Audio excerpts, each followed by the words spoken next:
샬롬 할렐루야. 요한일서 3장 22절에서 24절이요. 무엇이든지 구하는 말을 그에게서 받나니 이는 우리가 그의 계명을 지키고 그 앞에서 기뻐하시는 것을 행함이라.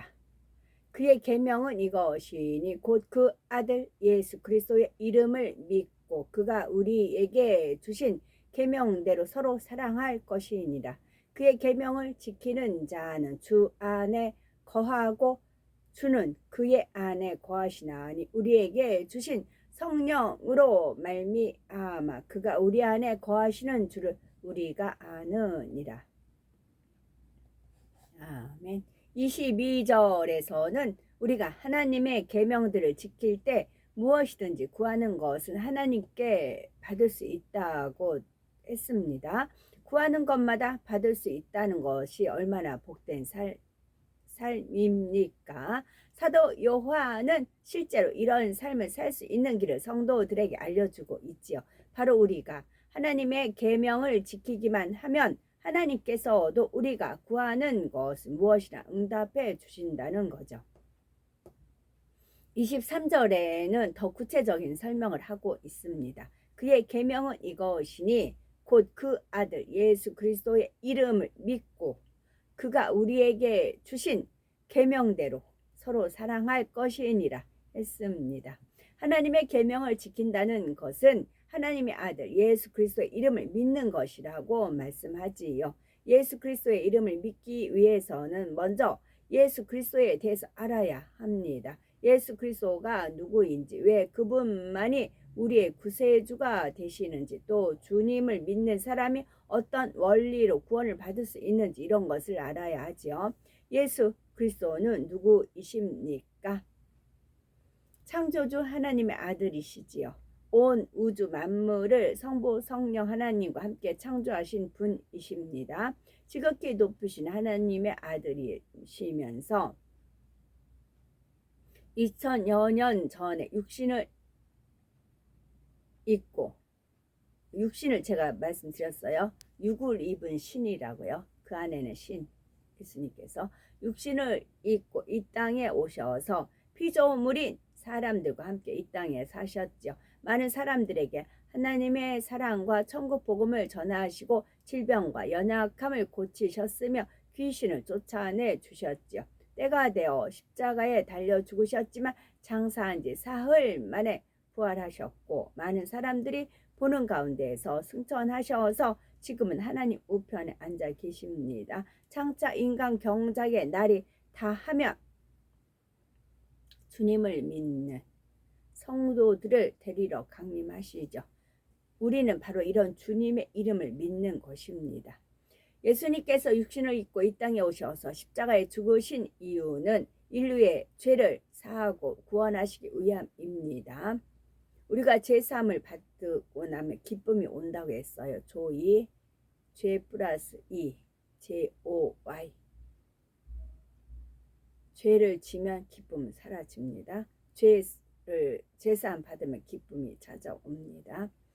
사랑으로 율법을 완성해 주시려는 것이죠. 예수님께서 사랑으로 율법을 완성하셨다는 말씀은 어떤 의미일까요? 첫사람 아담이 범죄한 후 아담의 후손은 모두 원수마귀 사단이 종이 되었고 지옥으로 가야 하는 처지가 되었죠. 죄의 싹은 사망이라 하신 영계 법칙대로 영원한 지옥에서 사망의 형벌을 당해야 했죠. 그러나 사랑의 하나님께서는 아담이 범죄할 것을 이미 아셨고 이렇게 범죄한 인류를 위해서도 빛 가운데 살 수 있는 길을 열어주셨습니다. 바로 하나님의 사람 모세를 통해 십계명을 비롯하여 율법과 규례들을 주신 것이죠. 사람이 율법을 어겼을 때는 짐승을 잡아 피를 흘려 속죄의 제사를 지내도록 하셨죠. 로마서 3장 20절에 그러므로 율법의 행위로 그의 앞에 의롭다 하심을 얻을 육체가 없나니 율법으로는 죄를 깨달음이니라 하신 대로 사람들은 율법을 온전히 지키기가 어렵습니다. 한 번 율법을 어긴 사람이 회개하여 속죄의 제물을 드렸다 해도 얼마 지나면 같은 죄를 반복하여 짓게 되지요.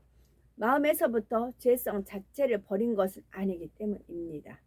그래서 다시 죄를 지면 또다시 속죄하는 제사를 드려야 하지요.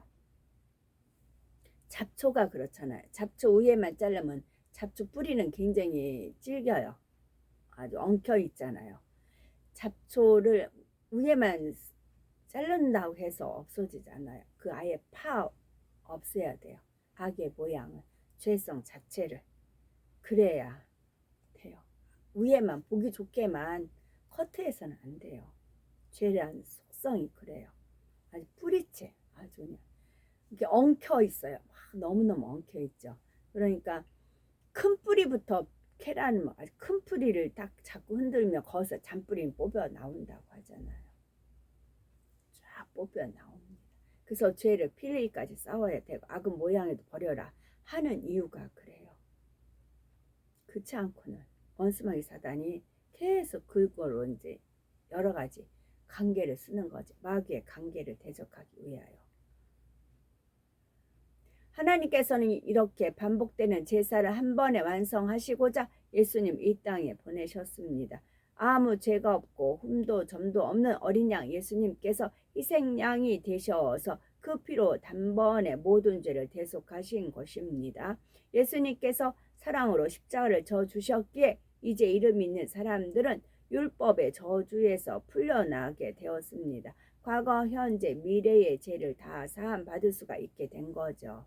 그러나 우리가 이런 사실을 지식적으로만 아는 것만으로는 믿는다고 할 수가 없습니다. 믿음의 행함이 따라야 하지요. 어떤 사람들은 예수님께서 사랑으로 율법을 완성해 주셨으니 이제는 율법을 지키지 않아도 된다고 잘못 생각합니다. 마치 믿음으로 구원받는다는 말과 계명을 지켜야 한다는 말이 반대의 의미인 것처럼 오해를 하지요. 그러나 예수님께서는 마태복음 5장 17절에 내가 율법이나 선지자나 폐하러 온 줄로 생각지 말라. 폐하러 온 것이 아니요 완전케 하려 함이로다 라고 하셨습니다. 예수님께서도 친히 모든 율법을 지키셨고 또 율법에 따라 속죄의 죄물이 되셨습니다. 이렇게 주님께서 우리를 대속하셨음을 믿는 사람은 그 자신도 율법을 지킬 수가 있지요. 마음 중심으로 자신이 죄인임을 인정하고 예수 그리스도로 영접하면 성령을 주십니다. 성령을 받으면 하나님을 사랑하게 되고 율법을 지키려는 마음이 생기죠. 마태복음 7장 21절에는 나더러 주여 주여 하는 자마다 천국에 다 들어갈 것이 아니요 다만 하늘에 계신 내 아버지의 뜻대로 행하는 자라야 들어가자. 예수님의 말씀이 나옵니다. 천국에 누가 들어가요? 하늘에 계신 내 아버지 뜻대로 행하는 자야 들어가는 겁니다. 요한복음 14장 15절에 너희가 나를 사랑하면 나의 계명을 지키리라 하셨죠. 야고보 2장 26절에는 영혼 없는 몸이 죽은 것 같이 행함이 없는 믿음은 죽은 것이니라 했습니다. 그 밖에 신약 성경 서신서들 곳곳에도 육체의 일을 행하는 자들은 천국에 들어갈 수 없다는 경고의 말씀들이 나옵니다. 우리는 예수 그리스도의 이름을 믿을 때 구원받는다는 사실을 반드시 기억해야 되지요. 뿐만 아니라 그 믿음이 참이라면 반드시 율법을 지키는 행함이 수반된다는 사실도 명심해야 되겠죠. 아멘.